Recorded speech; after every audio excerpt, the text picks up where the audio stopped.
Okay, so I'm excited to talk about this because we're going to talk about sales. Now, we're going to do a deep dive in our growth session this month. So, if you remember, we're going to get like a whole hour of this. We'll be working on this. But what I want to do today is share with you just kind of some tips on how to sell without feeling sleazy because I think that most of us don't like sales. And I will tell you guys, full transparency, I was in the junior league for years. And I actually told them if you put me on the fundraising committee, I will quit. I don't like to sell. I don't like to ask people for money. The whole idea scares me. And maybe it's because, and maybe you have this, we have this idea of this pushy, aggressive, like terrible stereotype of like the used car salesman, which I feel so bad for used car salesmen. It's like, right, they get this worse stereotype. Um, but I think it's because most of us don't really understand what selling is. And you guys know I love words. So I looked up what does it actually mean to sell? And I was shocked. So selling is a verb. It comes from a Middle English word that was sellen, and it actually meant to give. It meant to give somebody something, to furnish, to supply, to lend, to deliver, or to promise. And there's an old Gothic word called salgin, which also is from that, and it actually meant to sacrifice. So it was that when you were giving somebody something, you were sacrificing for them. You were giving them a gift. Okay. So I think sometimes when we think about sales, whether you're selling a product or you're selling your service, in our minds, we can think of ourselves as the taker. We're taking money, which makes us feel uncomfortable sometimes. But do we really ever think, and I know I don't, like, do I ever think of myself as I'm the giver? I'm giving something. I'm giving something of value to somebody. I'm sacrificing my time or my product or my service or my business to give to this person. And I think if you've ever taken a sales 101 class, basic sales starts with you find a need and you fill it, right? That is basic sales. Find somebody's need and fill the need. And we hear that all the time, right?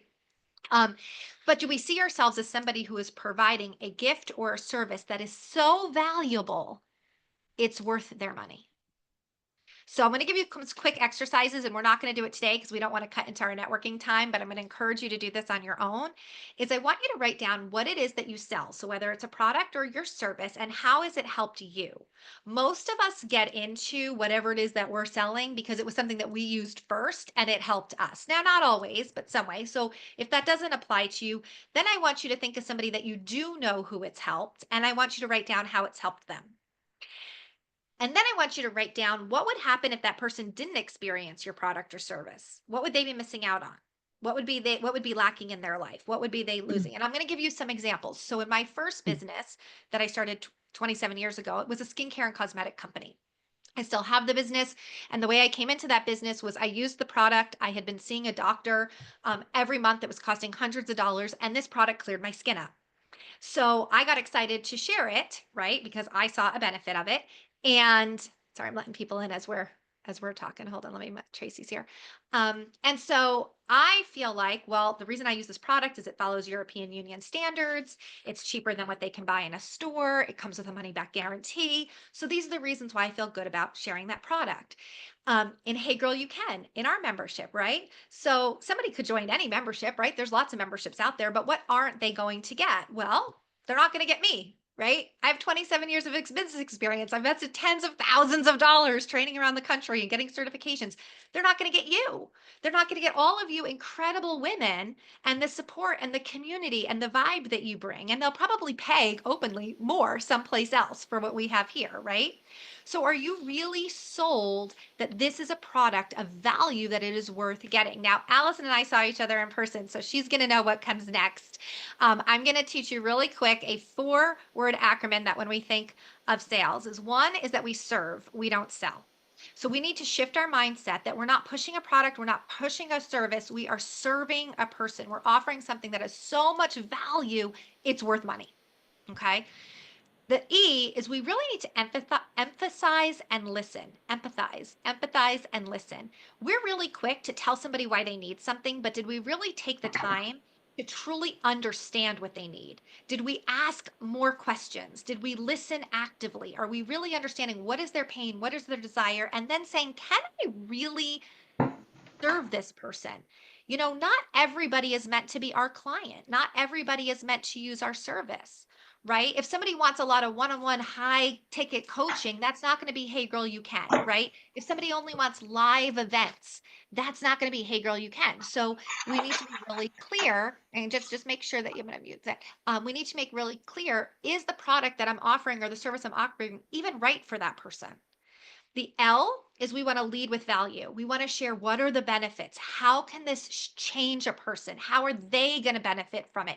We have to be really clear what's in it for them, not just the features of the product, not just this is what the product does, but can we really paint a picture for that person on how this product is going to transform their life? This service is going to give them this. That's why people buy, because we want the end result. We don't want the product, we want the end result, right?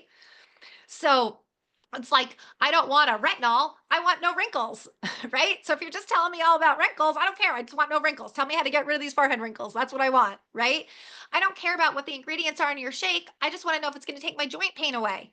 Am I going to feel better, right? So people want, they want to lead with the value. How is it going to change that person's life? And then this is the hardest one, I think, for all of us, is to let go of the outcome. We need to detach from the pressure for somebody to say yes, because when we work in integrity and we work in an alignment, the right people say yes.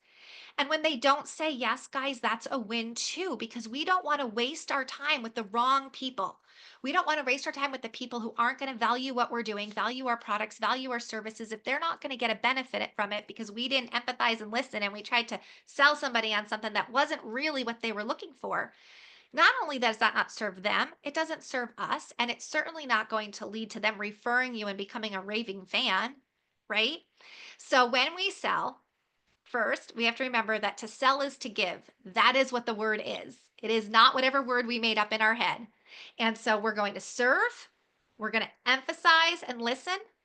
I keep saying emphasize, it's empathize. Empathize and listen, lead with value, and let go of the outcome. And I believe when we do that, all of us will be very successful in our businesses. And again, we're going to take a deep dive into this month in our Hey Girl You Can Grow class for a full hour. We're going to be doing this, and you'll be actually writing and working, and we'll be going over our businesses. So I hope this gives you a little taste of what we're going to do a lot more this month. Okay. So we're going to